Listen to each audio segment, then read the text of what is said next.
नमस्कार. मी सुखदेव धोंडेबाई वर्गर राहणार शिरसुपळ पंचायत समिती गणातून 121मधून मी अपक्ष निवडणूक लढवित आहे.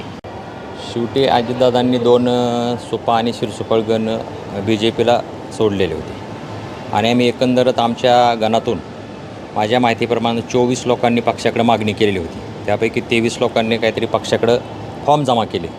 मी योगायोगानं माझा अपक्ष उमेदवार म्हणून तहसील ऑफिसला जमा केला आणि आज अशी परिस्थिती झाली की जे राहिलेले 23 उमेदवार आहेत ते प्रचंड नाराज आहेत. आता अनेक वर्ष आम्ही कधीही भाजपला मतदान केलेलं नाही आणि आज रोजी जर भाजपला मतदान करायचं झालं तर लोक मतदान करणार नाही.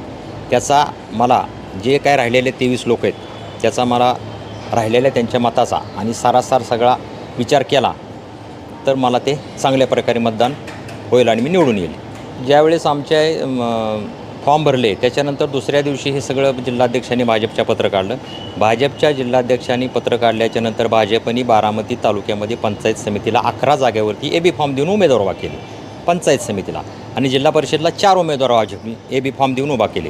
त्याच्यामुळे टोटल भाजपनी मदत करायची ठरवलेले असताना देखील 15 उमेदवार भाजपने दिले. त्याच्यामुळे पक्षाची अडचण निर्माण झाली आणि आज रोजी जर माझ्यासारखा कार्यकर्ता तिथं उभा नसता राहिला तर तिथं लोकांना मतदान देण्याचा मोठा प्रश्न उभा राहिला होता. त्याच्यामुळे लोकांनी मला पर्याय म्हणून प्रचंड 8 गावामध्ये सगळ्या मला मदत करणार आहेत असा शब्द दिलेला आहे आणि निश्चितपणे मी निवडून आलो तरी अजितदादाच्याच विचाराचा माणूस राहील. काय परिस्थिती आहे आता सध्या? झालेले OBC समाज बऱ्यापैकी आहे, ओपन समाज बऱ्यापैकी आहे आणि लोकांनी जर BJPला त्या परिसरात मतदान केलेलं नसेल तर आत्ता लोकंसुद्धा मतदान करणार नाहीत. त्याचा फायदा मला निश्चित झाल्याशिवाय राहणार नाही. मतदारांना काय आव्हान कराल तुमच्या गणातल्या? माझ्या मतदाराला म्हणजे शेवटी अजितदादांनी प्रचंड प्रमाणात विकास केलेलाच आहे, परंतु राहिलेली काही सामान्य जनतेची कामं आहेत, छोटी छोटी कामं गोरगरिबाची आहेत. ह्या कामामध्ये मी प्रामाणिकपणे मदत करेल आणि लोकांची सेवा करण्याची मला लोकांनी सेवा करण्याची संधी द्यावी.